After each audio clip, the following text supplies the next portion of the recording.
Welcome to episode 12 of the Buckeye Bar Guys here on Buckeye Bar Talk. I'm Mike. And I'm John. Big show today. This is Saturday, and it's the 17th now. That's right. 7 days. So where we wanted to play if we weren't playing on Labor Day weekend. Yes, that's where we were hoping that we would have been playing earlier October with this canceled season. But hey, week away. The pitcher's going to be going up in a little bit after the show. It's going to be a Ted Ginn day. Ted Ginn number 7. I think for all he did, Ted Ginn's an appropriate. He's an appropriate jersey for 7 days out. I'm good with that. It was between him and Gamble, so I ended up. Oh, that's a good one too. But no, I like Ted Ginn on that one.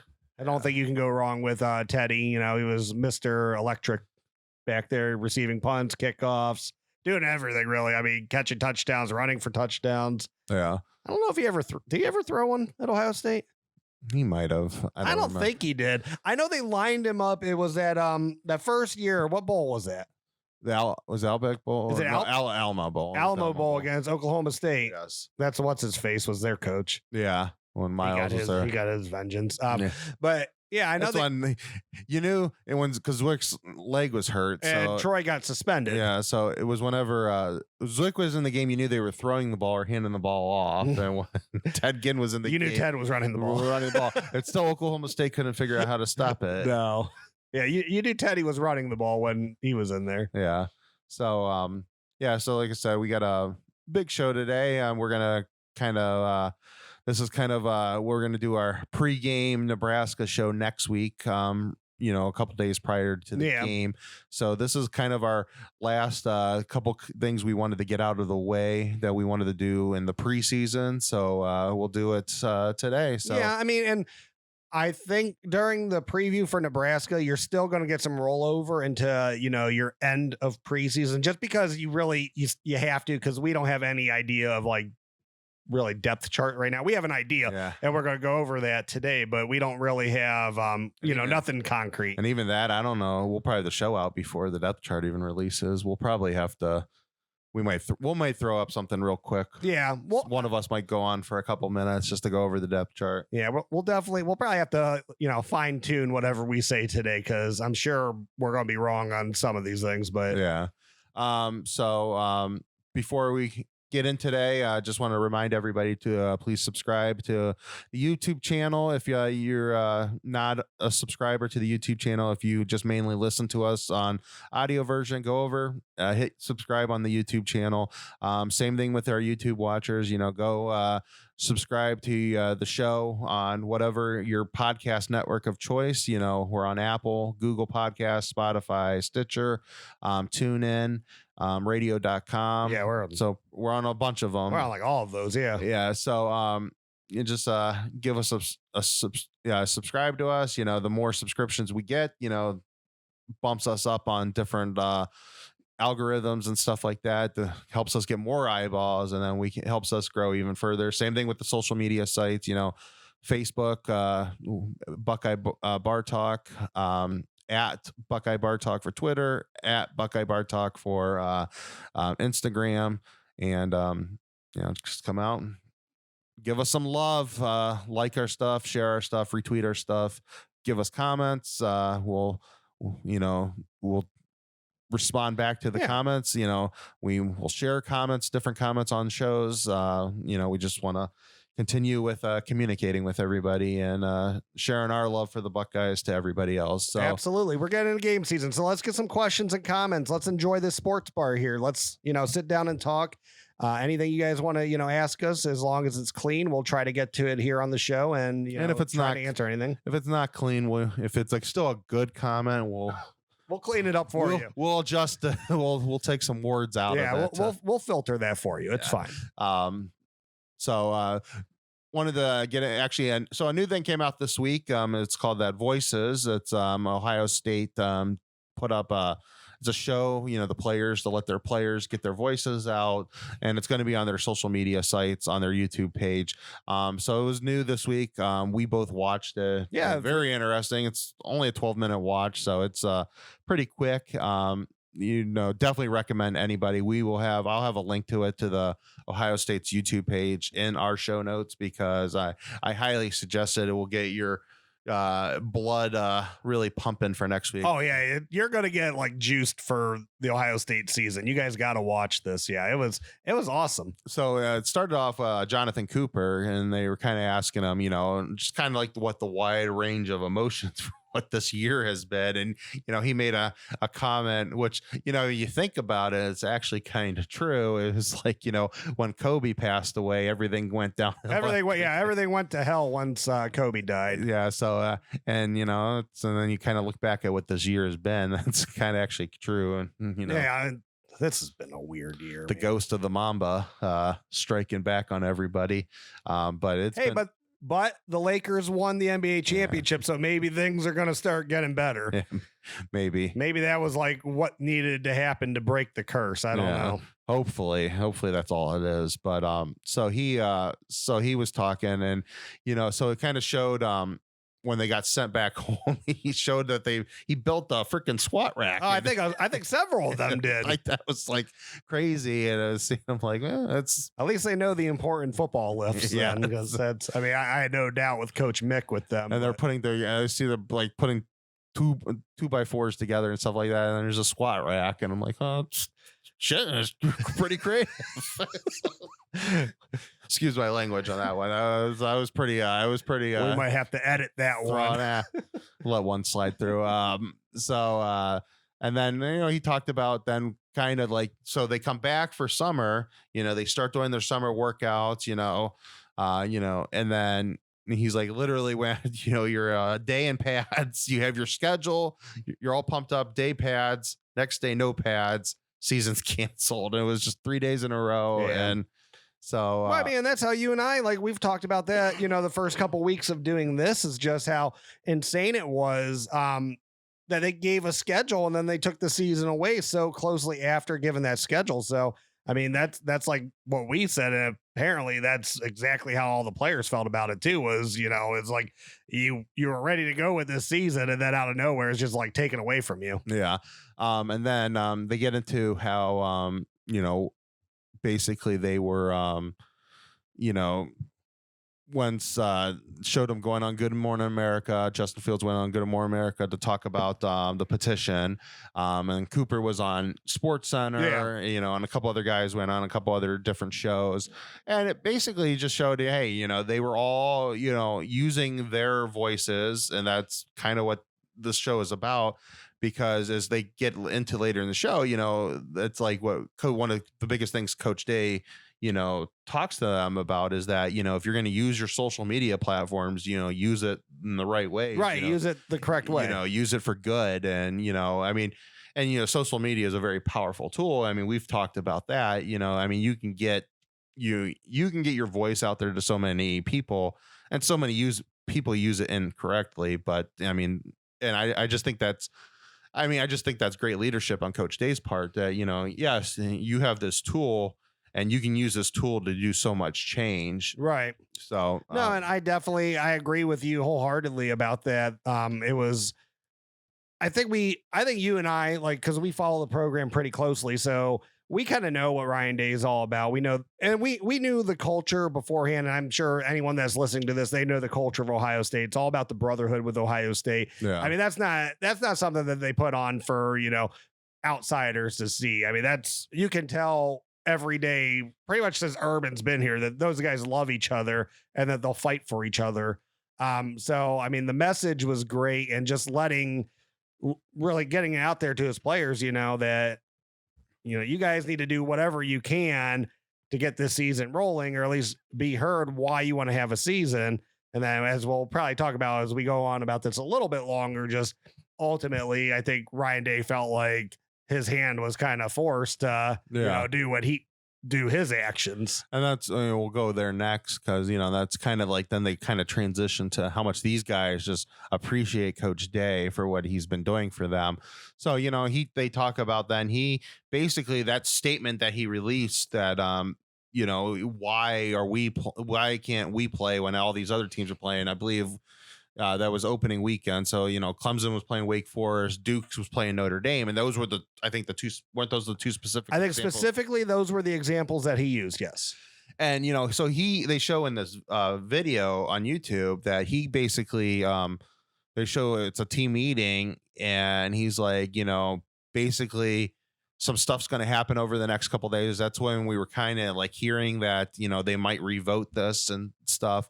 And he said that, hey, this is what I'm going to read to, this is what I'm going to release. I'm releasing this tonight. And I need to know if any of you guys are against this, because I'm going to say it's signed by all of you. Yeah. And so, you can say, well, yeah, that's, every coach does that. Not every coach does that. I mean, we've heard different things about other coaches in America that have not, we were just talking about earlier, the Florida State coach with some of the stuff was it him that he had said that he had some meetings with his players that within like hours or a day, I believe it was Marvin Wilson, their, big defensive tackle at Florida State, had contradicted him and said these conversations never took place. So and Norvell.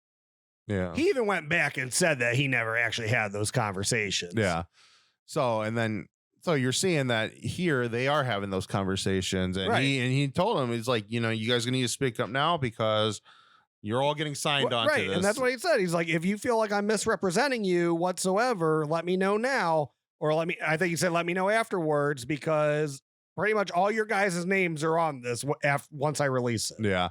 And, and then he talks about that it's time, nobody's pretty much listening. We've had a guy on Good Morning America. We've had these guys go on these shows, and, it's time now to swing hard, and we're going to swing hard for swing as hard as we can. Yeah. So, I thought what was really cool about all of it, and again, we've talked about the culture on here before. I just talked about it, but how, individual interviews during this, just how glowing all these players are and how they feel about like what they have to say about Ryan Day, just how great of a coach he is, how he's such a player's coach, and he's, fighting for them every step of the way.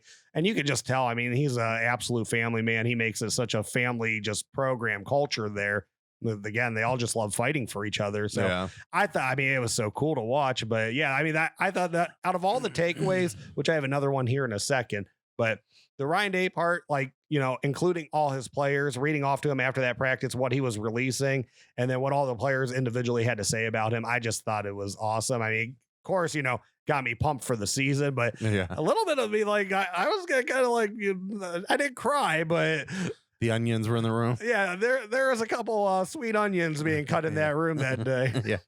So, I was extremely impressed with what the players said about Coach Day, and you can just tell the love there for him, and then you just think about stuff like this, how this is going to go forward with recruiting now, because I definitely I give a lot of credit for I've said this since Urban became the coach. I give a lot of credit to their social media staff and what they've done with YouTube, and just everything's a brand, and I think it's genuine. It's definitely genuine, and it comes across as genuine. It's hard to come across as genuine when it's not genuine. This stuff is genuine, but it also sells the program, and that's just gonna continue. You see what these guys, these veterans, are talking about Coach Day. Somebody's gonna watch this and be like, I want to go play for him. Oh, absolutely. So the other takeaway that I had from this, and this might be a well-known fact in the sports community that just I don't know about, but does Nike make special shirts for these guys individually? I don't know if it's special, but I know what you're talking about. I don't know if you guys have noticed watching this or not. I love my Ohio State gear, though. I think I have on a different shirt each week. I try to, get as much and wear as much as I can. And I loved so many of those shirts I saw, and I could not find a single one. If anyone finds that hoodie that Sean Wade has on, the Nike one that says Scarlet and Gray on the chest, you let me know because I need that shirt. Yeah. I probably a lot of it is unique. Oh my gosh. I mean, and I've seen it in like different interviews before. I'm like, oh wow, I want that shirt. And Well, I can't find it a couple anywhere. of them were wearing the Ohio State Times, and there's one was a Big Ten, and then the other one was the national title. Field had the Big Ten championship one on it. Yeah. It's like, and then the other one was the national championship. Like, I mean, maybe that would have got released if they had one. I don't know. It's like I'm so baffled by it though. But that hoodie, like, I have not found that thing anywhere. I've looked all over the internet, and so anybody, if you know where I can find that, you shoot me a link. That's fine. Give me a comment on this because I need that hoodie. And as his brother, I can guarantee you that he has looked all over the internet. All over. I don't know if maybe it's from like a specific store or something, but yeah, if you guys know where I can find that, please let me know. So, sorry. It's okay. They always have awesome gear on. They do. I mean, it's, unfortunately for anybody that's in, John can still, he still has a better time with Nike. Sometimes Nike makes their material a little tighter. You can appreciate the fat people, Nike, and throw me a bone maybe. And from what I've ordered this year, though, it seems like they've been fitting a lot better. So maybe they're bumping up a little bit. You know what's really tight? Or maybe are you slimming down a little? Oh, I highly doubt that. If I'm slimming down, it's not intentionally. But what's a little tight, sometimes the dry fits, depending on which one though. Some of them fit fine, and then some of them, like the real like shiny ones, they can fit a little bit tighter, like in the arms and shoulder, that they're not too comfortable. But if you just like the normal, like the cotton ones that they'll release, and I have one from the Rose Bowl a couple years ago. I got one last year too. I don't remember the occasion, but those ones fit great. Like if you can find one that's not like the dry fit material, they actually do fit pretty well. Oh. It's always hard though to find the sizes because if it's something cool, they sell out so darn quickly. Yeah, they only make so many for bigger people, right? Yeah, I mean trust me, I get XLs from there that they fit very tight, and it's discouraging, but some of them fit fine. So again, it was just awesome to see their love for Coach Day and to see his love for them, and that, he lets them, it's they're allowed to speak out on things like that. It's just, and I think probably his point, and they, it's, just be respectful, don't come off as disrespectful to anybody, but, be your, show what you support, your causes that you support, and go out and use your voice, use your brand to push it. And then basically it's it's kind of a trust thing. I trust you to not only use your brand, but you're a representative of Ohio State, so you're using Ohio State's brand, so be respectful and use it to do good. As long as they understand they're a representative of Ohio State, of their teammates, of their coach, and they're not making fools of themselves. Like, no. I have no issue with it. I mean, they all did the right thing.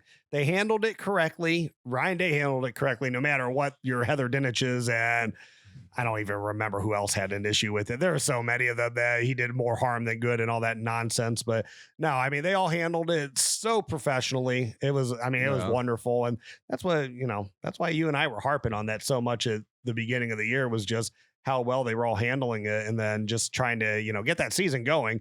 And I don't care. I understand that, if the doctors, if the medical side of this did not come together and say, we believe it's safe for Big Ten football to happen, it probably would not have happened. But to say that, people speaking out about it didn't, made no difference whatsoever, that's just kind of a naive take. Like, obviously the parents talking about it, the players talking about it, the coaches coming out and talking about it, fans being all angry as can be, even though we might have had the smallest voice out of all those people. But obviously that had some sort of impact on it, because there would have been no follow-up to it if that didn't happen. Yeah. So again, I highly recommend everybody watch these. And this was episode 1, so it definitely seems like they're going to keep up with them. Like I said, they just shot this week, so we wanted to throw it in for this episode, because I'm going to watch every single one of them, but once the season starts, I don't know how much we're actually going to be able to get. I don't know. I don't think we're going to do a big recap unless there's something really, really like mind-boggling, cool, exciting that comes out in one of these that, we might throw it. If there's some mind-blowing stuff that's released in one of these, absolutely we're going to talk about it, but I don't see it as something that we're going to have a lot of time once we're in season to kind of break it down like we did today. But definitely episode 1 is awesome. Everyone needs to check that out. Yeah, so we'll definitely have it in the show notes, so go check out the link down there. Wanted to do quickly, so this year, the NCAA, they said that teams can start using the 0 number on their jerseys. Yeah, and still kind of weird to see. Yeah, and definitely, it'll be weird in games. Probably get used to it pretty quickly, but I mean, it's so weird seeing all the doubling up and stuff that thes teams do with jerseys. And I think Ohio State actually has 3 7s this year. Do they really? Yeah, they got 7 Banks. I think Cam Babb, and then CJ Stroud. I'm pretty sure they're all wearing 7, so which is kind of odd because you would think Cam Babb and Stroud are going to be on same could be playing on the same team together. Yeah, if I mean, Banks probably isn't a special teamer anymore, but there's a big possibility him and Babb could be out there together too. That might get changed here. They might not have updated their rosters yet. I'm expecting it to get changed. I just out of all of it, I feel like there would be a good possibility. There seems like there's some overlap in there that they would have to change it because there's a possibility you could have 7 Banks and Cam Babb on the same special teams. Or, I think it's with the depth at receiver, I think it's very realistic, the possibility that Babb and Stroud are on the field together. Yeah. Especially because you think that, there's a lot of potential in Cam Babb and stuff like that, but it's just, he's with his injuries and stuff, he's going to be farther down in the depth chart. And we don't know if he's above or below like the freshman coming in. So we don't know if he's seeing the field before them or not. Yeah.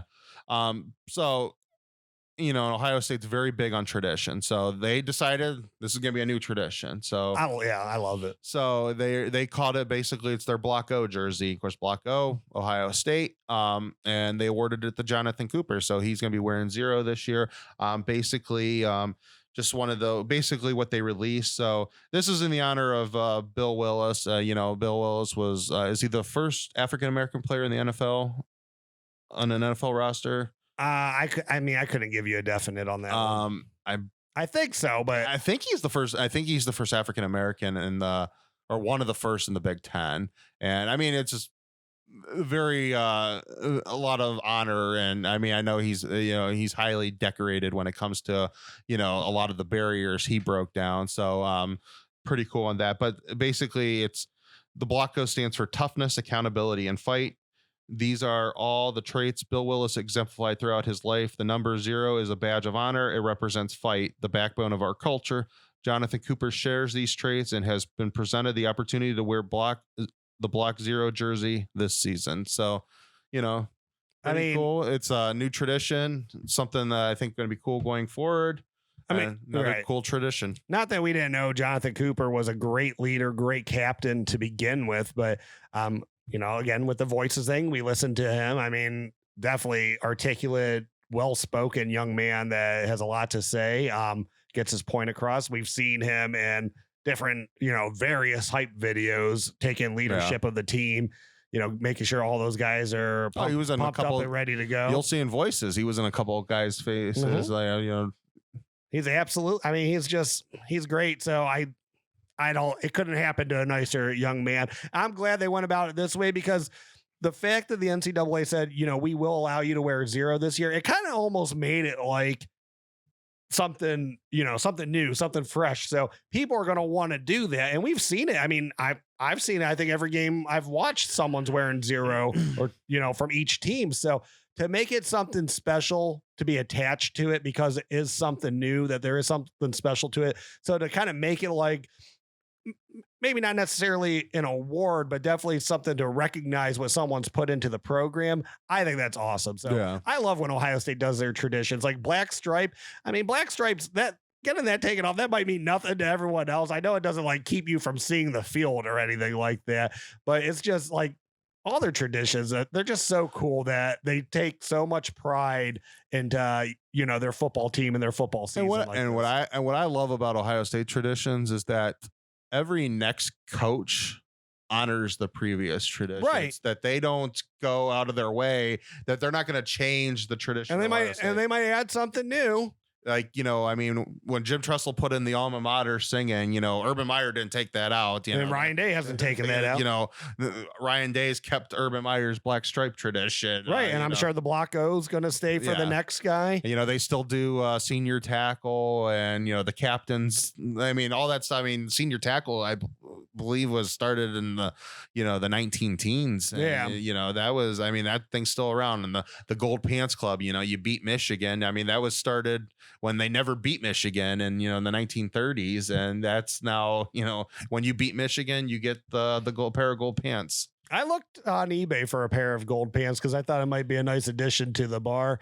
One, obviously it's something the Buckeye players enjoy having. So you can't really find them too, because they're so rare. They're not very cheap. So if you want your own personal gold pants, it costs money. Yeah. So again, unless if you're good and you can play football, you can beat the brakes off Michigan and you can win a pair yourself. Yeah. And get a bunch of them. And well, they all have a bunch of them. Yeah. So I wonder, does Michigan have anything like that? Because if they do, they don't have a lot of them anymore. I don't know. That's like finding Cortez's treasure if they, Yeah. I mean, that's fine. That's something amazing if they get whatever they're for beating Ohio State. So yeah. Just on real quick on Cooper, just my closing thoughts on him. I'm glad the season's back, because I mean, he was outside my selfish reasons of wanting to watch him play, and just seeing how great the response was from the team and the parents and the coaches staff and all that stuff. I felt awful for him. He was like the one that it really hit me hard. Justin Hilliard was another one that, I was really upset about it, just because he was a captain this year. Yeah. So that really upset me for him. But Jonathon Cooper, it was just like, if Jonathon Cooper really wanted to go last year, I feel like he could have. He just wouldn't have been 100%. Yeah. But he made this decision that, I'm going to play a fourth game against Michigan, and that's it. And I'll come back next year and do what I have to do. Yeah. And that was almost taken from him. So like that hit me so hard for him, because I couldn't imagine like the sacrifice of not going out there when obviously you are healthy enough to play, because he played against Michigan, which was towards the end of the year. And can you imagine? I mean, the dude could have made, you think about it, this guy, he's an elite player. He makes plays. So. Right. He could have made a sack on Trevor Lawrence in the fourth quarter. Right, and that's Clemson. And that's what I kept saying. Won them that game. Right, and like he could have made a play against Clemson that beat Clemson. Like that game was a one possession game. Like if he makes one sack, that completely changes everything. Yeah. So and then you think that, or if he's on there and he tackles, ETN on one of those long touchdowns. Yeah, if he just he gets into position, makes a play, and so many things are, maybe Trevor Lawrence doesn't get a clean pass off because he's in this face. And that's the thing. People, this, that, whatever, that, he's an end. ETN scored on screen passes. Yeah, but he's also been there the longest. Like he's seen the most football out of anyone on that defensive line. He knows, like, if there's anyone that, recognizes a play coming at them, he's probably going to be the most aware out of all of them, just because he's seen it all. So he might be able to, dissect one of those, or he might have dropped back in coverage. Anything could have happened. The guy makes plays. We've seen it. Michigan, even if he wasn't healthy, he got a sack in that game. Yeah. So everything that was in this off season and stuff, when the season got canceled, he was definitely probably the top guy I was really upset for. Man, this guy's just coming back for this year. I was heartbroken. And it's probably the emotions that are going through his head, because it's in hindsight. Yeah, I'm definitely playing against Clemson because, I could make a play in this. Oh, right. Absolutely. Like I'm not going to get it last season, so I got to make the most of what I have now. Yeah. So, and I don't think he would have been drafted had he come out, but who knows? He could have done something at pro day and got, been a 7th round draft pick, or at least got signed to a practice squad. Austin Mack, especially in this crazy year. Austin Mack was undrafted, correct? Yeah. He got brought up to the New York Giants team because he went to the practice squad, and with all the COVID stuff, he's actually on the NFL roster. So that could have easily happened for Jonathon Cooper this year. And now I if he stays healthy, I expect him to be I think he's going to be a day 2 draft pick. I think he's going to be in that second or third round. Yeah. I don't know if I see day 2. I guess it all depends on what he does. I really think he's going to have a big year. Because would you have said Davon Hamilton would have been drafted before last season? No, not at all. Yeah. I mean, and if any, Jay Sean Cornell got drafted too, didn't he? Yeah, I believe so. I know BB didn't. Yeah. BB Landers, which that would kind of surprise me. I know he's a little, short for the NFL, but I really thought, that guy was just a hustle player. And it's always enjoyable to listen to him talk too. He's so funny. Him and his cowboy hat. Oh, he should, I don't think it's like a weird opinion because I've heard other people have it too. But if any of those guys should roll out and do professional wrestling or something, BB Landers should be a professional wrestler. I could definitely see him doing it. That guy's got the swagger to be in the WWE. Yeah, so great honor for Jonathon Cooper. I'm glad he's going to be the one doing it this year, getting to wear the Black Zero, the Black O. And I think it'll be a really fun tradition. It's kind of like it's an extra. It's so important to be an Ohio State captain now. It's like this is like another captain. Yeah, this is like another leader for your football program. And I expect Jonathon Cooper to have a great year. To be honest with you, so you might actually be onto something with that day. I think this is going to be being a day 2 guy. I think he's just going to be so motivated that he's just. He's got the talent. He's 5 years with Larry Johnson, and I don't know if it differed from one site to the next. And we know stars aren't always everything, but there are a lot of things. They hit on those players more than they miss on those players. Yeah, and he's a 5-star defensive end. Yeah.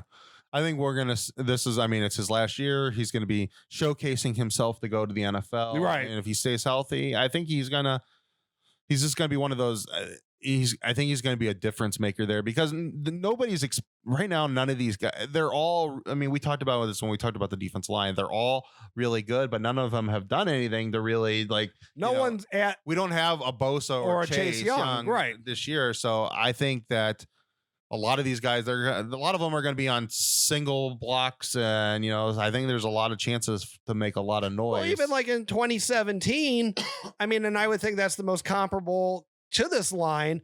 But Tyquan Lewis is still kind of a household name in 2017. He had a good 2016. Yeah.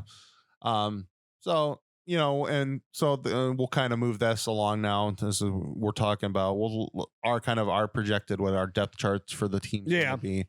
I don't think we have to do so. We don't got to do quarterback. Quarterback's obvious. Quarterback we don't have to do, and the line. Let's just leave it to left guard and right tackle.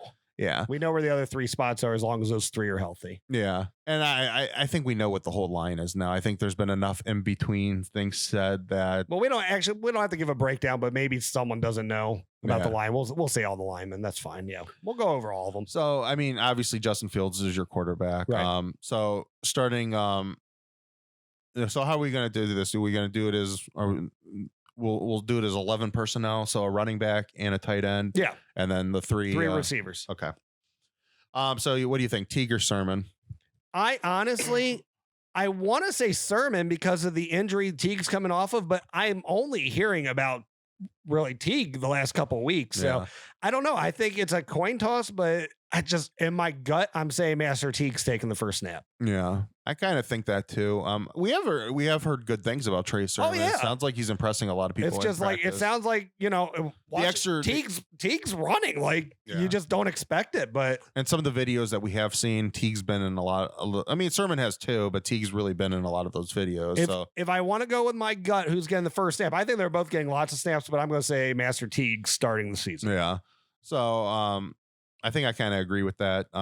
It just seems like he's the guy, I know, Trey Sermon, that was a big him transferring to Ohio State because, Master Teague, the Achilles, right? Yeah. He's the Achilles, and Crowley's the knee, right? Yeah.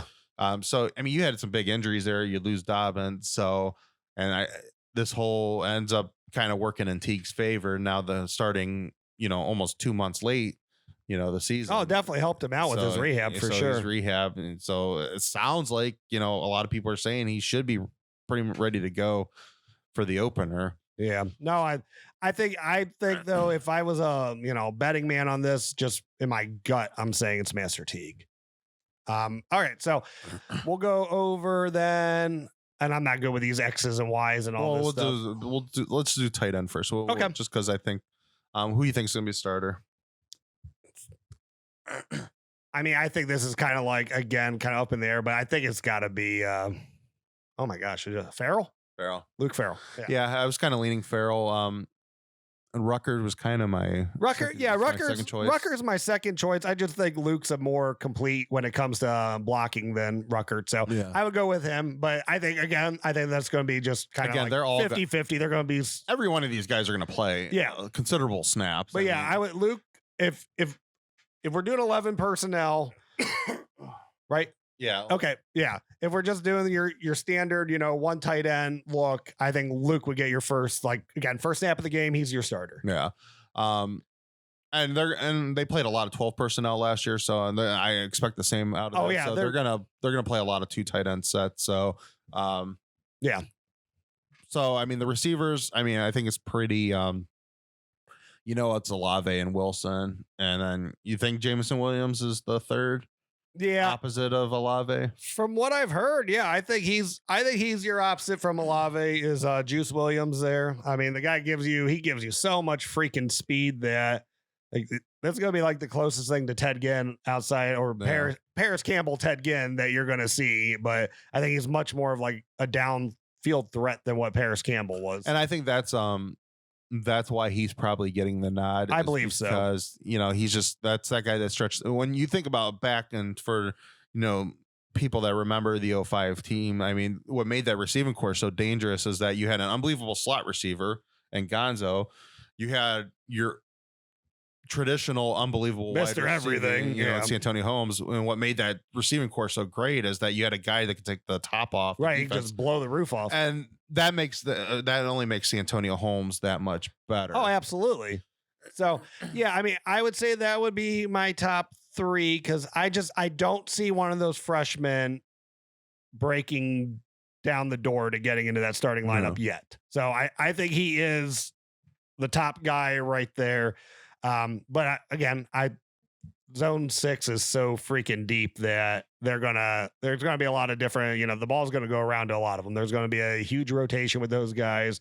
It's just, I think that I feel confident that those will be the first 3 out there though. Yeah, that's my feelings with it. And the backups after that, they have the 4 freshmen. You got Cam Babb. You're going to primarily, a lot of them are going to play, but you're primarily playing with 6 receivers. Yeah. So it'll be interesting to kind of see which one of is this Cam Babb get into that 6? I don't know how healthy he is. Is it all 3? Is it 3 of the 4 freshmen? Cam Babb to me, and I don't know, you might it sounds like he's doing great, but it does kind of sound like he's still rehabbing. Does it not? Yeah. How they're talking about Ryan Day is I don't know what we'll get from him, but if he does come out, it's going to be an amazing story. Yeah. So there were some contradictions, I think, a little bit, kind of how Heartline was kind of describing him, and Ryan Day might have just been playing it more close to the vest. There's definitely some gamesmanship with everything Ryan Day does. Yeah, and Heartline might have just been being more positive. Yeah. Who knows? If he's healthy, the kid's a stud. So he definitely, I think he easily could be in the 2 deep there, but it's just, there's so much to go around. I don't know, the 3 deep's almost like you're in the 2 deep there that, you're going to see a lot of oars on this depth chart like we've seen for so many years now. Yeah. It was actually probably the year of the most of them. Yeah. Offensive line to me has become much more solidified now over the last. I think I got a clear picture of it. So it's Munford, it's Harry Miller, Myers, Davis, and MPF. Completely agree. Nicholas Petit-Frere. I think Ryan Day pretty much let it out of the bag that MPF is the starter. Yeah, but he said Paris is going to get his plays, but reading between the lines, I would say that's not that hard to read that MPF's your starting right tackle. And I think it's just, they're going to give him the first crack to prove that he deserves to be out there. And he's obviously, it seems like he's proving it in practice. So they're going to let him get the game reps. So the major game reps, and then they said Paris will get some good reps too. So I expect them to do some pretty significant rotation at that spot, but MPF's going to get he's still getting the lion's share of the ones though. All right, so defensive line. I mean, the ends. I'm assuming it's going to be Cooper and Zach Harrison as your starters. Yeah, I think so too. But it could be like 17 where you really, who were your starters in 17? I mean, Nick Bosa leads the team in sacks. Would you say he was a starting end in 17? I don't know if I would. Yeah. Lewis and Hubbard, I think, usually took the first snaps of the game. So I don't know if it really matters, but I kind of agree with Cooper and Harrison, with Friday and Tyreek Smith backing them up respectively. And then of course, kind of wild card out there, which a guy that's just like kind of like almost the same size as Zach Harrison. Now, I don't think he's as bulky still, but Javonte John Baptiste is, he's someone to look out for. He's a dark horse. Yeah. Then they're definitely playing with. He's fast. He's long. They got 5 defensive ends, and those are all getting rotated in. Oh yeah. Those are all big guys. Togi Eyes, definitely the nose. Solidified. And I think Antoine Jackson's your starting 3 technique for week 1. That's what I was kind of going with too. But do you think it's Antoine Jackson for sure? Or do you think that it's actually going to be kind of Tyler Friday might be the starting 3 technique, and they might go more of a. I think Tyler Friday might see significant action. I don't know if he's going to be a starting 3 because he's still undersized to be a starting defensive tackle. So if you're giving him the bulk of the plays, but you might see the Rushman package out there a lot for, those starting weeks. Yeah. So he might get a lot of playing time. It sounds like Jackson's doing good. I mean, it's always so hard to tell because you always have that depth at Ohio State, and you always have that one guy that's like that last year just seems like it really clicks for them, that they might have shown some signs that, they were really good, but then that last year they just take it to a new level. Antoine Jackson hasn't really had that first part of that you've seen, the building blocks that is gonna, he's really good. He's just behind people. I mean, he's had very limited snaps. Yeah. So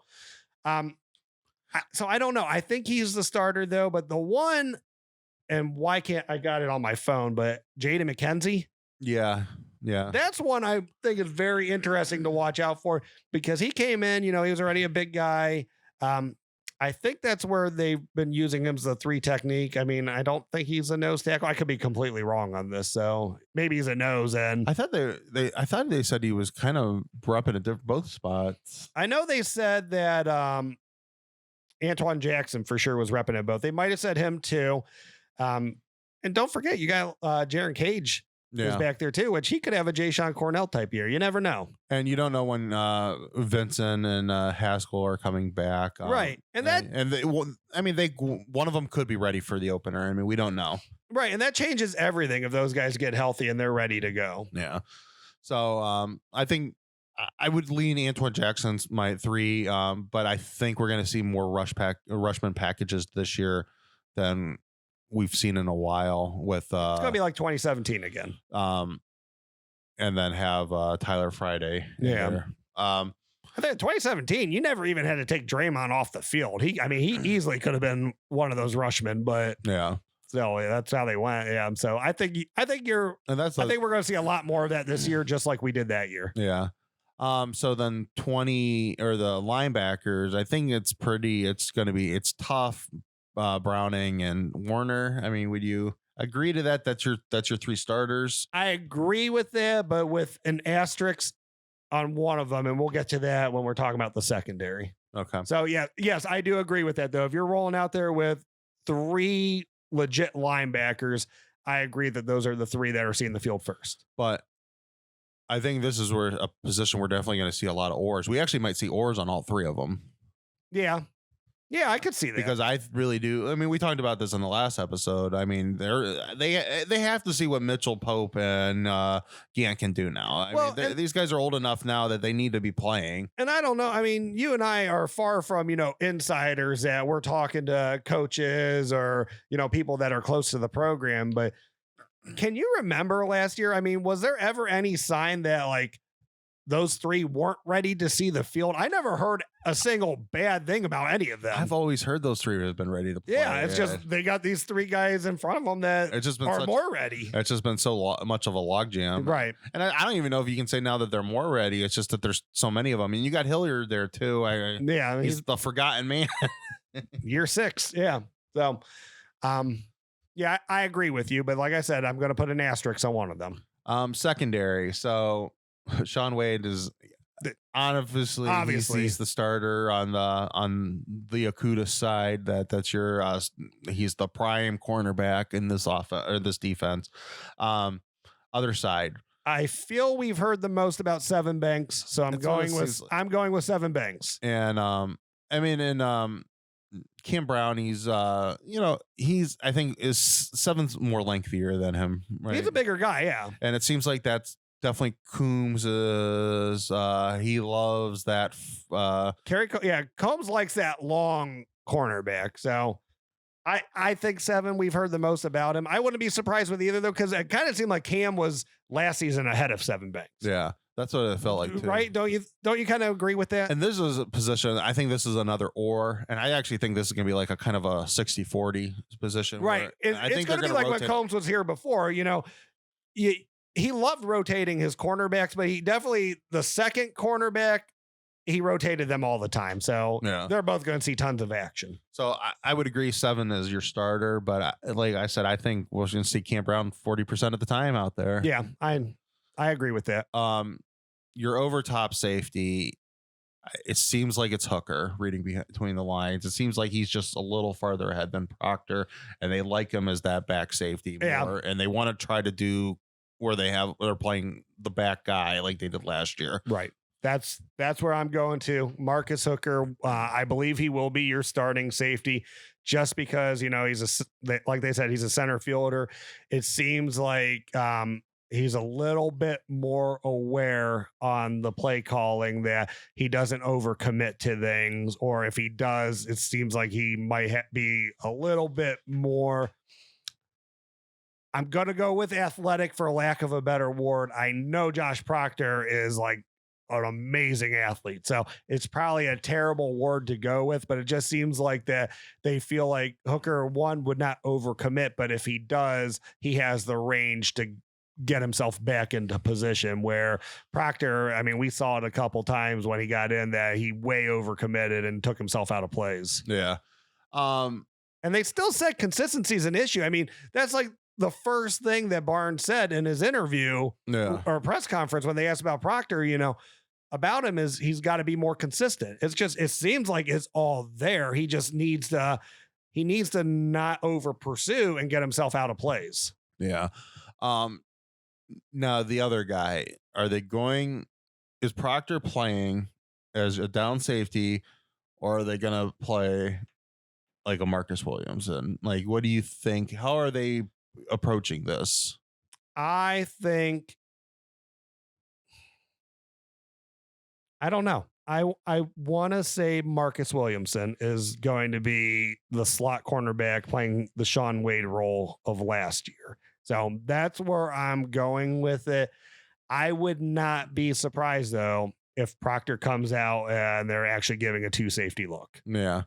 Yeah. I think they said he's athletic enough to do it, to play in the, in the box. So I could see it. The one thing though, so I'm going with Marcus Williamson here. That's where I'm going. Okay. I think I'm going with Proctor. I think that's primarily I think they're going to try to play a similar defense to what they played last year. I just think they're going to try to play it with Proctor. Yeah. And who knows? I mean, it's just I think if they get against Nebraska, it might be Marcus Williamson because they have Wandale, and if he's playing, you might get because you might just have that threat in the slot. You might need a corner out there more than You might want to see though. You might want to see what it looks like with Proctor in there because Nebraska's going to try to throw the ball. Yeah, Frost has totally revamped his team. I mean, they have a good running back, and we're going to talk about them later on in the week. But really, I mean, where they've tried to like get recruits in, they've tried to bring in receivers. They got the top JUCO kid came in, and they got the top prep school kid came in as receivers excuse me, not total, but top receivers came in from those respective universities or prep schools. So yeah, that's something that I think it'd be interesting to see. I'm still going Marcus Williamson, but I wouldn't be surprised to see Proctor out there first. Yeah. Now, my asterisks, what I'm saying though is my asterisk was we may get the bullet this year, and you might see, instead of Baron Browning, you might see Josh Proctor playing down. I can see that. I think this is the year we probably will see it more. And that's just going to make all that interesting how they do all of it. Yeah. Because that even takes and we might even see more pure nickel sets where it's, Proctor and Williamson are both on the field, and, you have two true linebackers in there. Yeah. So, I mean, that would be something that I think you could see happen with Proctor, though, is to play him closer to the line of scrimmage. Yeah. We didn't really look at kickers and punters. I mean, I can't even, who's their punter again? They don't punt hardly ever. Chrisman. Yes, Chrisman. He's great. He's a great punter. I knew he was really good. He does the bottle flips too. I know he's a really good punter, but you only see him like 3 times a game. Honestly, I mean, the biggest news out of all the special team stuff was Harbaugh's the kicker, place kicker. Like Harbaughh. Yeah, I don't know how to say his name. And did you see Ohio State? They actually released the list of how to say their players' names and the people in their program. It was funny. 7 Banks is just the number 7. But oh my gosh, Blake Harbaughs. Oh, I can't say this right. I'm sorry. I'm not going. I'm stopped saying it. Yeah. So I stopped sounding like an idiot. But yeah, that's the McCullough. The younger McCullough is not going to be the long snapper. No, it's going to be the other one. Which is that's interesting. I mean, as long as that's not a position you got to worry about. Yeah. Because that's such a vital position. And then, I mean, the returns and stuff. And we'll get into this, I think, next week when we talk about a little bit about the predictions when we start the show. But I got to say Garrett Wilson for punt returns because he was the best at it last year. And he really was the only one. I mean, DeMario it doesn't seem like he's ever going to be ready to be a punt returner. And we'll talk about this in predictions, but I just wanted to throw this. We'll get more in depth on the prediction outlet look, but how many games until Garrett takes one to the house? I so hope we see one this year. Let's say against Rutgers, week 3. See, I'm going week 2. I think he takes one against Penn State. I like it. I mean, it'd be awesome. It's been so long since we've seen one. I don't know. He was so close to breaking ones last year. Oh yeah, he's gonna get one. And so, I'm gonna say Rutgers, even if they let him play against Rutgers. I don't know. Yeah. All right, so that's more or less our projected depth chart breakdown. I mean, we'll have more next week. Again, if they go by what they did last year, they released depth charts on Friday. So and we still might be giving you guys a prediction then. Yeah, and so I'm assuming that one of us will probably jump on just to do a quick 10-minute thing when they actually release it. We can do a Zoom call together. Yeah. We'll figure something out. Yeah. All right, so I just wanted to touch real quickly on the assistant coaches. I think we're pretty good on our feelings about every assistant coach. We're just a little nervous about Corey Dennis. Yeah, I don't know if we got to spend too much time on it. Corey Dennis, it's unproven, so I don't know. We don't know what we don't know right now, and that's kind of just where we're at. I wish they would have made a bigger splash for a hire. Part of me is fine with it though, because Ryan Day knows quarterback, so he's ultimately the guy that's helping these guys as well. He's the best quarterback coach in America, so he's definitely got a huge say in it. And he's coaching Corey Dennis, which is coaching Justin Fields. So I'm very confident in that. Corey Dennis has been around the team for quite a few years too. And it sounds like, it does sound like Ryan Day is still taking the quarterbacks like portion of the time of the week. And it seems like Fields is working more with him. It's just how it happened. It definitely seemed like there was some outside interference from an old coach that didn't want his daughter to move to Colorado. So, I mean, I don't know. I mean, that's just how I felt, how it seemed like it happened. Because why can't I think of the old coach of Boston College? Yeah, I know. Who went to Colorado State. Yeah, I know who you're talking about. Because Corey was going with him. Yeah. And yeah, so it seems like there was some divine intervention there that kept Corey Dennis in Columbus. So. I think the man, yeah, I agree with Someone that. wasn't ready for his grandbabies to go to Colorado. I think the old coach that handpicked Ryan Day to be the current head coach, I probably had a little you should really think about I want you to give Corey another look. Which, I mean, like I said, if he can do it, I'm fine with it. And we've talked about this off air, and you just mentioned it that I mean, Ryan Day is more or less, he's the quarterback coach, but he obviously is the head coach. He has a lot more responsibility. So you need somebody in that room to actually be the coach. But I expect that a lot of the major quarterback decisions, quarterback training, I mean, Ryan Day is dealing with. And, honestly, for Corey Dennis, what a better opportunity. It's a great opportunity for him because he's learning how to be a quarterback coach under one of the best quarterback coaches. Yeah. It's just, I get where fans are coming from. It's like, why, you have a machine right now, like you're trained, you're full go, and you're bringing in someone that you're not sure they know what they're doing to keep everything rolling the way it is. So I'm not too concerned about it. We gotta see what he can do. Cause I didn't think, Beck could ruin things with Urban Meyer as coach. And I mean, JT and Cardale, they look like they were playing a different game than what they played in 2014 with Herman. So, and maybe, I mean, at least Corey Dennis isn't calling the offense. Yeah, right. And that's also another thing is like. But I remember back when when Tressel brought in, was it Siciliano after Nike, when is it Daniels after Daniels dies, and I mean that guy's the video editor and he ends up becoming way over his head. So I hope we don't see that again. And you could tell there was a difference. I mean, again, Ryan Day is a quarterback minded coach. So I don't think there is going to be anything. And you said it's a perfect opportunity. I mean, Corey Dennis, he gets to study under Ryan Day, and then his father-in-law is Urban Meyer. So, I mean, he has some pretty good mentors. Oh, yeah. He should be able to learn. And Urban's no slouch with, different facets of the game with quarterbacks either. I mean, look at some of the quarterbacks that played for him. Yeah.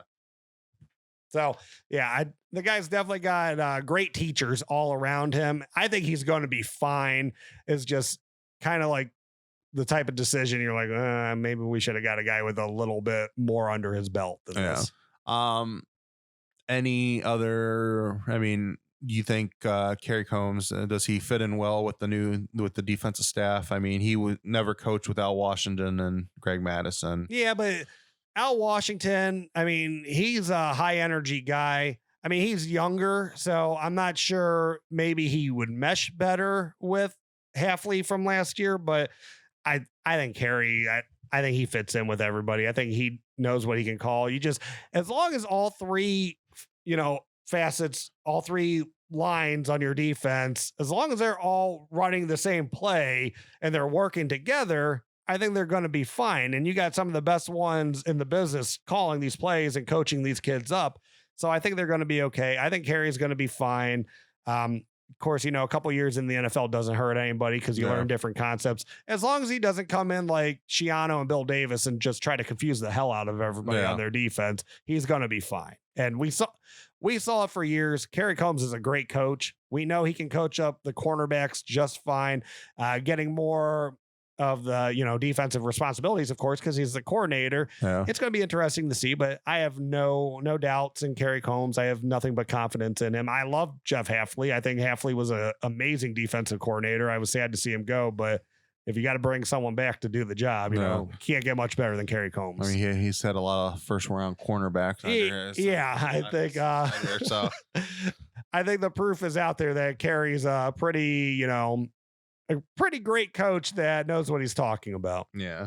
All right. So moving on, because I think we know the rest of the coaches. They've been here a while now. I mean, there's a pretty veteran coaching staff. So, I mean, they've the only one that still gets me every now and then is like Stud. Every now and then he'll have these lulls in his recruiting, but yeah, I think now he's got a good line. I think Stud's a good developer. I really do. I mean, I know like Isaiah Prince was kind of a miss with him in the past. Again, sorry, I'm not trying to bully Isaiah Prince. He's just kind of like the one that sticks out to me. But I mean, look at the offensive line last year. I don't know. I have no complaints on the guy's coaching. It's just sometimes you wish he would get bigger splashes with some recruits on some cycles. But you and I even spoke about the show before last show that with Zen that, if you want something, as long as you have the depth there, it's okay getting 3-star linemen if that's the bulk of them, because you have time to develop them. Yeah. It's one position where it really allows development. If you have time, and it's not even like a project. I mean, you got a ton of great 3-star linemen out there. The thing with offensive line recruiting is you have to have a good philosophy how you're doing it, because you can't have a year where you just don't do anything, because you have to have a legitimate 3 or 4 guys every single year, because that allows your young guys to develop up, because you really want those second, third, and fourth year players to be your starters, and then you just continue filling the line as the line goes. Right. And that's some of the actually with Stud when it comes to recruiting. And it seems like, just to me, and I could be completely off base and someone can, tell me if I'm wrong, that's fine. It seems like, though, what Stud's problem's been in the years that he's kind of really not had poor classes when it comes to numbers is that he puts all his eggs in the basket of like one guy. And Ohio State is a huge program. We get a ton of great commits, but so does Alabama and Clemson. Like, you're not going to steal every single person from those guys, just like they're not going to steal every single person from Ohio State. But it seems like we've gone so far in on one guy a couple of these years, and we don't get him. And then you get like your oh crap signees at the end of the cycle that, well, I got to get someone in here for numbers. And sometimes it works out, sometimes it doesn't. Because sometimes you've made those kids either A, just so angry that it took you that long to actually, talk to them, or B, they've committed somewhere and they've actually built up a relationship that even if you come in the door, I feel like, someone like some Texan, like 15-gallon hat or whatever they're called, coming in and, I'm Ohio State, come play for us. Well, they've already built their relationship with their Kentucky or Cincinnati, and they're like, no, this is my coach. I'm not leaving. So, there is loyalty out there. So I think that's been one of Stud's downfalls, is like sometimes he goes too much in on the 5 stars instead of like building that depth at the same time, trying to get those great players. Yeah. And I'm sure it's tricky. The point is and I said this when we really talked about offensive line, is just getting you just got to get the right fit in there, and you just got to make sure you have the right depth behind them. And any year that you don't do a great job recruiting and you don't get enough of them there's going to be a hole in that recruiting and that thing. I mean, and I can't believe it was slipping my name, the left guard last year. Jonah Jackson. Jonah Jackson saved them, because last year was one of those years where we were really shaky. I mean, we didn't know how Dwan was going to show up and different things like that. Well, Dwan wouldn't have been ready to play left guard for us. Dwan's a huge body, though, so there's a lot of things that he couldn't have done that Jonah Jackson did, but he might not have given up a lot of sacks because Jonah Jackson, that literally saved them, because there was a hole in that line last year. And we know, and we've, you and I have stressed this, you cannot have any holes on your offensive line. Yeah. Any weakness on your offensive line makes the entire line a weakness. Yeah, exactly. Because they're just gonna they will focus on that weakness, and now you have to change your whole offensive philosophy. Right. And like and like everyone knows in college football, I mean, it still comes down to your personnel. So can Rutgers exploit Ohio State's weaknesses in their line enough to beat them? Obviously not. There's not enough talent on Rutgers' side that they can't beat Ohio State. But you get someone comparable, you get your Penn States, I mean, forbid Michigan ever beat Ohio State again, but a team like that, they have talent that they can get stops against Ohio State's offense and they can score on Ohio State's defense, then yeah, I mean, if you have a weakness in that offensive line, that is absolutely could be the difference of a football game. Yeah. Yeah, exactly. All right. So, we're going to, but I'm confident instead. Sorry, we're getting off a little off track here. We'll start I wanted to talk about this article. So we had an article this week from Pete Thamel about our rivals, Michigan. Very interesting article. So I just kind of wanted to discuss it. We'll put it in the show notes so you can read it at whenever you want. I mean, it was a good article. Yeah. Harbaugh, he's the only Power 5 coach in America that has less than 2 years remaining on his contract, and there's no signs that they're that they're going to up this contract right now. Well, and so he has a little under 14 months remaining. Excuse me. I mean, isn't this kind of how we feel like they feel about Harbaugh, though? That I know, like, our opinion can be 1 second, they weren't anywhere near this good without Jim Harbaugh. But then our opinion can also be that you're paying this guy close to $10 million a year, closer to the 10 than 5. Yeah. And the reason, there is no sufficient proof that you should be paying him this much, that even though he gives you the best opportunity from what you've had, that you haven't had teams as good, he's still not giving you over the hump. He's not, what you're paying the man does not equal the production on the field. So I feel like we felt like this for a long time. I mean, I've called for Harbaugh to get fired at least once a year. Yeah. But then I've also said that to give him his lifetime contract. Right. And I go back and forth with it. Sometimes the lifetime contract thing is just a joke that I say because I love, beating Michigan at the end of the year. But at the same time, Brady Hoke was not better than Jim Harbaugh. No. Rich Rod sure as hell wasn't better than Jim Harbaugh. Lloyd Carr was. But that was a long time ago. I mean, Lloyd Carr wouldn't be there anymore. It's hard to say because I think could they get a better coach than him? Yes. I honestly believe so. And I was talking to our dad last night. So my opinion on what's going on with Michigan, what's going on with Harbaugh, it's not so much Ohio State. Where he's getting lost in the perception right now is that James Franklin has been so good at Penn State. And Penn State has solidified themselves as the second best Big Ten team. And Michigan can't even think about getting on Ohio State's level until you get up past Penn State. But they've split with Penn State a couple. They have, but Penn State's, I mean, it's definitely closer. Perception wise, Penn State's a better team. Penn State's a better roster than Michigan. Yeah. And I think that's a lot of it, though. I don't know if it's his coaches that they're not developing kids. I don't know if he's not doing what they thought he would do on the recruiting trail.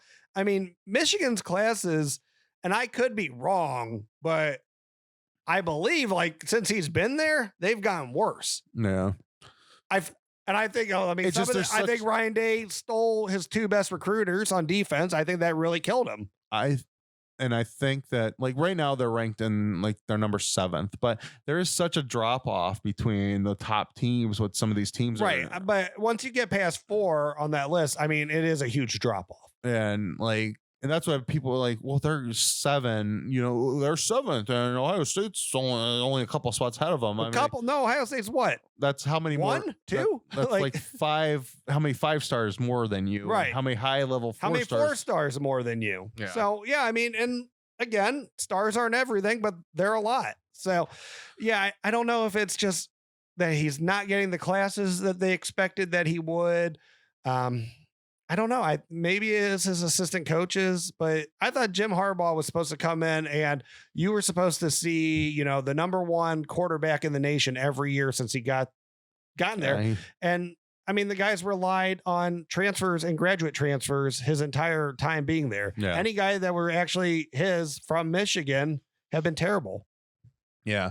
So, I pulled out a couple, just a few quotes and stuff out of this article that I want to read. So the first one is basically on his contract. So that just doesn't happen in college football. An industry source said Harbaugh's catcher's situation. No one coaches to the last year of their deal in college. They're either fired or they're extended before then. Yeah, no, and that's true. I mean, that's definitely not a wrong statement.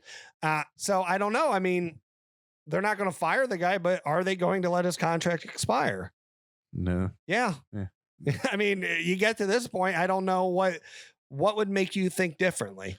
And he was or maybe it's unspoken that I'm not going to coach with you guys anymore after this point. No. So I'm not signing anything. Maybe it's unspoken or that, it's been behind closed doors with the administration. I don't know. And Schlissel, their president, I mean, he's the one that's going to be primarily the one that's going to decide whether to keep him. And, they're not on good terms right now. Yeah, I'm sure they hate each other. Now, he has his own issues. Don't get me wrong. I mean, he might not survive. He's not out. Yeah, he's not out of the woods by a long shot. I mean, and that's nothing to do with the whole pandemic stuff. I mean, he's ticked off the Michigan faculty like something fierce. Yeah. What's going on with the students up there. And I'm sure that guy's he's fighting a battle on all ends right now. But he actually made it was kind of like they said in the article, it was Pete Thamel, like it was kind of like a stay in your own lane type of statement about Harbaugh, which I actually did not know about this one. So this one completely went over my head. I did not in that whole situation of everything. I missed this. So yeah, he said when he was interviewed and he was asked about, Harbaugh coming out and wanting to play. And he's like, in the instance of how to keep our student athletes safe, that's much more of a medical decision. And it's much more of a university responsibility than it is of a football coach's decision. So, I mean, I feel about that guy. That guy's a jackass anyway. So and Harbaugh, he's 2-12 against top 10 teams. Yeah. He's 0-5 against Ohio State, and he's lost 4 straight bowls. So, he's not had a good quarterback developed yet, and this doesn't go completely on him, but he's part of this now that, they have not had a tailback drafted since Mike Hart at Michigan in 2008. It's baffling. Michigan State's had 4. Eastern Michigan's had 1 in that same time period. Like, I mean, has an Ohio State, even Mike Weber got drafted. Has Ohio State had a running back not get drafted in this time frame? I think they've all been drafted. Any of their starting running backs have been, right? Yeah. Boom Herron gets drafted. Mm-hmm. I think. I'm pretty sure. I mean, he plays in the NFL for a couple years. I think he gets drafted. Yeah. Carlos Hyde gets drafted. Zeke, of course, is a first round pick. Weber and Dobbins were both drafted. Yeah, it's. No. I mean, of course, if you're going back to Mike Hart, Beanie's drafted, obviously. Yeah. Since Harbaugh's arrival in 2015, Ohio State has lodged itself in the Big Ten's Ritz-Carlton penthouse, while Michigan is staying in the Hyatt corner room. The biggest worry for Michigan fans is instead of signs of upward mobility, the Wolverines appear content with the continental breakfast. So, but here's an argument I have, though, against this. But like they said, you don't get to this point and you don't get re-signed. And I'm gonna harp on this again once we get to Penn State here in a couple weeks. But if it's not for Ohio State, Jim Harbaugh's, I mean, your players still are what they are, and end results may end up being what they are in bowl games because if you're playing better competition in bowl games, you would assume your losses would be worse. But if it's not for Ohio State and the talent that Urban Meyer had created, which you can't take that away. But there's a chance that if there's a lesser Ohio State out there and Harbaugh beats them, there's 2 or 3 times they would have went to the Big Ten championship. Yeah, and they probably would have made the playoffs. So the one year and they would have got killed. They would have got killed in the playoffs. I mean, 2016, Clemson would have beat the crap out of them just like they did Ohio State. And if they make it in, is it 18 when they're 4th? 18. I mean, my God, you saw what our offense did to them. Could you imagine what Alabama would have done to them? Or Clemson, if somehow it would have either one of those teams. I mean, they couldn't stop the pass to save their lives. Tua or Trevor Lawrence would have absolutely carved them up. So, I mean, there's a couple years in there that they're a fringe playoff team. It's just, it didn't happen for them. And maybe it's best that it didn't, because they would have got exposed had they have been, or they would have been exposed by I mean, they would have beat Northwestern. I fully believe in a Big Ten championship game, but 2016, they would have got Wisconsin. Penn State beats Wisconsin. I don't know if Michigan could have, but of course, Wisconsin, it's always, if you can outslug them, which Michigan can sometimes. Yeah, they can beat them. I mean, Michigan's beat Wisconsin. I mean, you got to get into slug. Michigan. You got to get into a slugfest. If you can't, Michigan, especially in 16, they didn't have the pieces to spread Wisconsin out like Ohio State often does. So I don't think they would have been able to. Now, the last couple of years, with like when they really, started going more pass heavy, then they might have been more of a mismatch, but Wisconsin's beating them though. Shiv could have gotten them the ball. Yeah. So I don't know. It's hard to say. I mean, but like you said, you don't get to this point without getting extended. So, here's one. What's remarkable about Michigan under Harbaugh is how the program has seemingly become comfortable with its second-tier status in the Big Ten. This has manifested itself in recruiting, where Ohio State has cast a national net to compete with Alabama, Clemson, and LSU for top players. Michigan hasn't even been able to enter many of those battles, never mind win them, as its recruiting strategy continues to be viewed as strikingly non-strategic.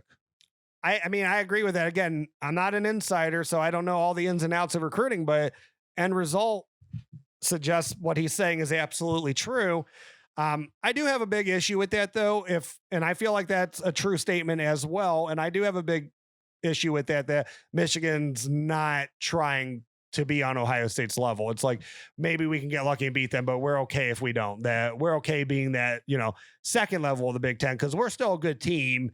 We give people games. We'll win a lot of games, but 10 wins is a good year. Like that's something I do have a lot of issue with, because it seems like, Franklin at Penn State, Wisconsin, they're trying to be playoff teams. Yeah, they are.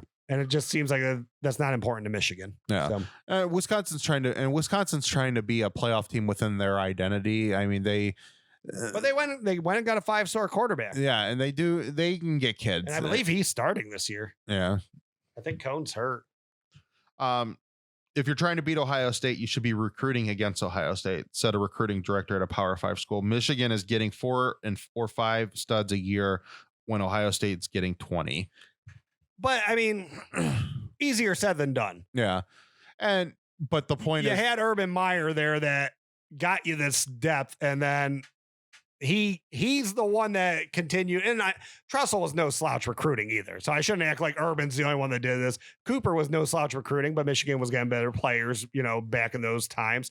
But even I think Jim, my opinion on recruiting. So Ohio State's out recruited Michigan for some time. Yes, absolutely. Where Michigan made their bones in the 90s and even earlier, the Bo eras, but in Ohio but you really comes to focus in the 90s was Cooper didn't really understand so much the importance of the game. The Ohio players did. Right. So Cooper had a national mindset, and Michigan got Ohio players that understood the rivalry. The Michigan coaches understood the rivalry because they learned under Bo. Both Moeller and Carr learned under Bo. And they were pissed. And that's where a lot of those wins come from. And then when Tressel comes in, Tressel got some big time kids from outside Ohio, but Tressel's philosophy was the walls are going up around Ohio. You're not getting any of my top kids. Yeah. And basically his strategy is I'm taking the 15 best kids in the state of Ohio every year. And that just decimated the Michigan program. Right. And then when Urban comes in, so Urban has a much more national approach too, but unlike Cooper, he understood the rivalry. So Urban, I think it's growing up in Ohio. Urban had the most natural understanding of rivalry wherever he went. Yeah. His goal was to kick the crap out of whoever he's playing the last week of the season. You saw it in Florida. You saw it in Utah. I'm sure he hated Toledo. So, I mean, his last year at Bowling Green, I was a freshman at Bowling Green, so I remember how that guy, he just wanted to beat the hell out of his rivals as wherever he went. So he got the players, and he was able, and he's the ultimate motivator, psychologist, whatever you want to call him, Urban was the ultimate.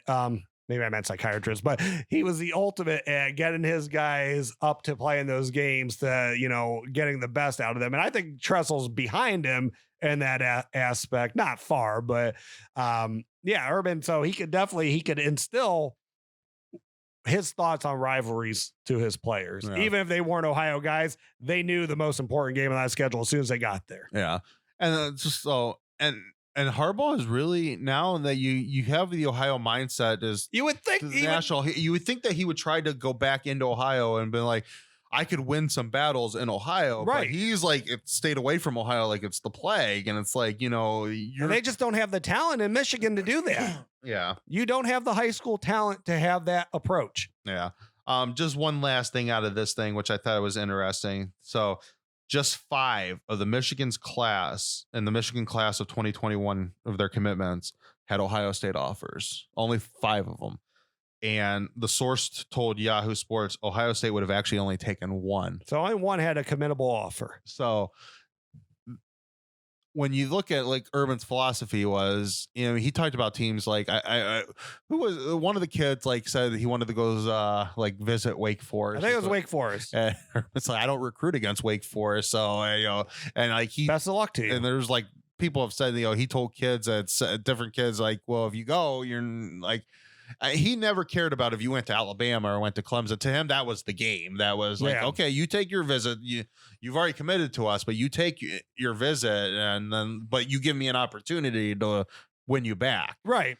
And that was part of the game. If Alabama's offering kids, that was one of the things Urban considered a reason how you offer kids is what do their recruiting lists look like. If Clemson and Alabama wants them, well, there's something there. We want them too, right?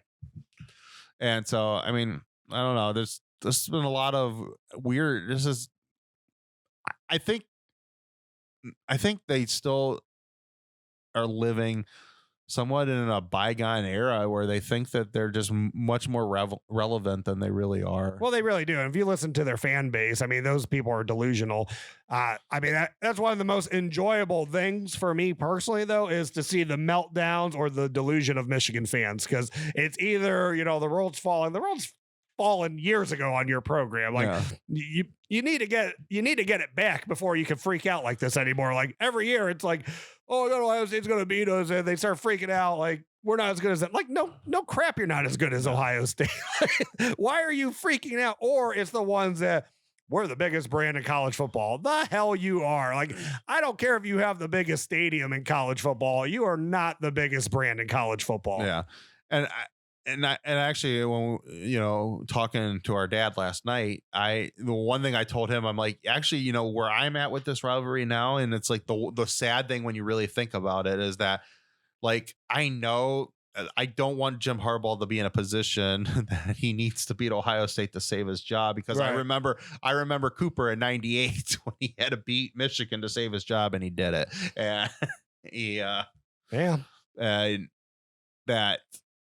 I don't want to be on that end where it's like they end up costing us a chance to play for a national title, and when there's no chance for them to play for one. No, I don't think he's a bad coach. I don't know.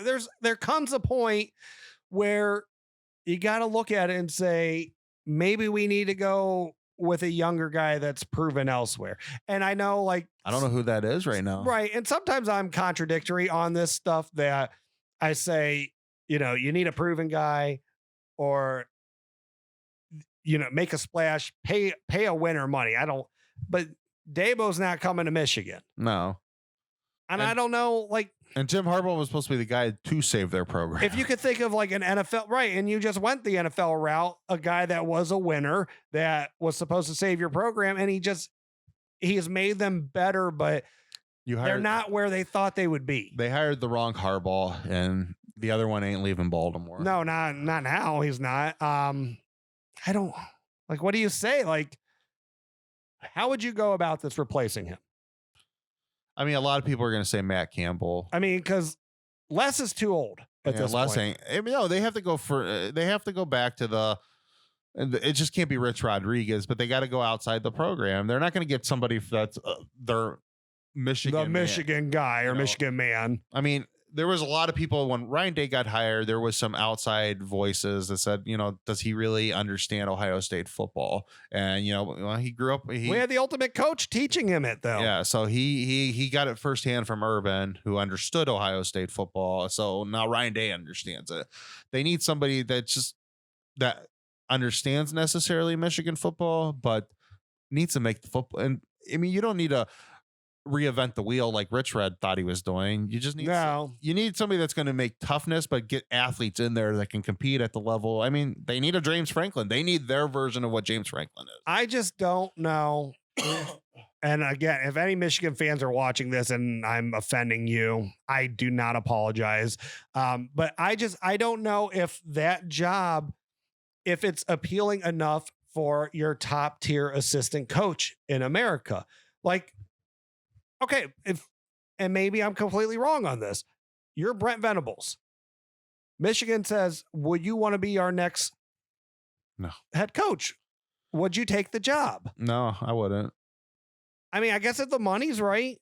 Yeah, but does Michigan want a defensive coordinator? I mean, I think you got to give a guy like that a chance. No, I think you absolutely. If you're not going to stick with Harbaugh, you give. But I think he could. Call. But I think he could get a better job somewhere else. I do too. Where he's not playing Ohio State every year, and that's. I mean, that's just where I'm at. It's like the problem is who can you pull that's a head coach somewhere that you give them a better opportunity and a better job. And it's not just about you gotta take that job. You got to go actually win recruiting battles against these. Even get into Ohio State's league, you got to start winning recruiting battles against teams like not just against Ohio State. You got to beat Alabama and Clemson in recruiting battles. Like I'm looking at it's Pruitt from Tennessee. Mm-hmm. Someone like that is he good enough to be Michigan's head coach? Does Michigan on the same thing? Is Michigan that much better of a job than Tennessee? Michigan can lure him away. They got more money. So if that's the game they want to play, they can get him. Tennessee's in a much better recruiting area that right now than I wouldn't leave any SEC school unless you're going to go coach at an Ohio State. So I guess where this is going to circle back around to is Michigan in a position to move on from Jim Harbaugh? I honestly, I don't think they are. He probably needs to take a pay cut though. I don't know. His ego is willing to do that. Yeah. I mean, it's, they're 20 something million in the hole right now because of all this stuff. I mean, they got a lot of issues coming up down the pike. That's kind of scary on their part about how much they're paying him because of what can they afford right now. So we agree that in no way is he the best coach out there, but they can't do better than him. Not today. No. They're going to have to take a flyer on somebody and hope that guy. They got to find their Jim Tressel. Right. But I don't know. I mean, is North Dakota State's coach going to Michigan? No. Maybe. I don't think so. So that's where I'm at. I wish I had a better answer for this, but it's absolutely correct in the language that, that doesn't happen. You don't make it to this point of your contract, be a high profile guy like that, and you don't have an extension or you have not been terminated. Yeah. Well, they said in that article, I mean, I didn't pull the direct quote, but they said, most coaches don't make it to 3 years, under 3 years of their contract. And like I said, he's the only Power 5 guy under 2 years that it hasn't been. So, I don't know the economics of college football well enough when it comes to like contracts and stuff like that, because I'm sure there's still a substantial buyout. I mean, it might be a year. I'm assuming there is a buyout. So I don't know if you go in and Harbaugh starts off 2-2, is he in trouble of not making it through the season? Probably not. I don't see them being. Yeah, they're not. I don't see them doing that. But is Tom Herman getting fired before the end of the season? I don't know. I don't like those people are pushy. So I don't know. Cause I want to say the wrong booster caused the university when you get to a place like that, I don't see it being ever a benefit in Texas, in their best interest to let go of a coach halfway through a season. Yeah. But because you want to finish your recruiting classes, but with Texas, those people are pushy. I don't know. Like I said, if the wrong booster calls the athletic department or the university president, then who knows? Yeah. All right, just to finish off the show, Bama or Georgia tonight? I want to say Georgia. Alabama's. I guess I didn't watch the game. Did you watch the Ole Miss game at all? I know you were busy last Saturday. I watched the Clemson. I watched pretty much the whole second, from like about halfway through the third quarter all the way to the end of the game. And man, Clemson, Miami wasn't ready for them. They're good. I mean, and we've known they're good, but so I watched a little bit of Alabama and Ole Miss, and I don't know if it was just like different looks that Lane was having his offense give them, why they were having trouble. They were struggling stopping Ole Miss from moving the ball, passing and running. So I don't know. I think Georgia could beat them. I think Georgia could beat them by more than a score. I mean, I'm pretty sure Georgia's the best defense in America right now. And we've always said that. Like, my issues with Georgia and yours too is they have no imagination whatsoever offensively. So Kirby Smart's a hell of a he's not going to hurt. coach. So he's not going to hurt Alabama's defense like Lane could. So does Alabama have enough offensive horses to eventually get past the Georgia defense? Yes, they do. So I think Alabama's going to win. I'm going with Bama. But does Georgia? But it's a slugfest. Does Georgia, though? Georgia's recruited well enough offensively. Do they have enough offensive weapons that if they have something schemed up, yeah, they do. Can they beat Alabama by a couple scores? They absolutely do. I think it's going to be a good game. Outside of whatever they script, I just don't know if Georgia can come up with the offensive firepower to do it. I talk a lot of smack about the SEC. I love good SEC football, though. Whether it be high scoring like you got last year with Burrow and Tua, or the slugfest that you get with Alabama and Georgia every now and then. Yeah, I think it's going to be a lower scoring game, but I think it's going to be. I'm going Alabama 24-17. Now, if the game gets lopsided, or if the game gets to a point where people are scoring easier than what you and I think, we think that favors Alabama. Yeah, easily, I know Georgia's right? Not beating Alabama in a shootout, and because Georgia, I'll believe it when I see it. Them opening up a playbook. Yeah. So yeah, that's if it gets to the point where people are scoring, I think Alabama can win easily. Yeah. All right, I think we'll call this one. Feels good. All right. So again, please remember to come subscribe to the YouTube and to the podcast networks and check out our social media pages. I'm Mike. I'm John. Thank you all for coming out to the Buckeye Bar this morning today. We like doing this. You're going to get a couple of these from now on, maybe 2 a week. And we're going to try. We're going to try. I don't want to make any promises. I mean, with work and everything, sometimes it's hard to get over here to do these. Maybe we'll do some Zoom calls instead of a second, full show like this. But yeah, so we got 1 week, guys. Can't wait to, fill you guys in about the Buckeyes this week. And, of course, next Saturday, I'm going to love playing the Huskers. We'll have a more comprehensive breakdown of that game, though, here midweek. So thanks for coming out today, guys. Again, I'm John. Mike. OH. IO. Well, thank you for watching here, the Buckeye Bar guys, here on the Buckeye Bar Talk network. Please subscribe to the network, and when you get the little notification bell, just hit that. Hit all notifications. That way you'll get alerted when all the new episodes come up. Comment, like the show, and we hope you join our community. Come join our bar. Like, comment, share. I'm John. That's Mike. We'll see you guys next time. Thank you.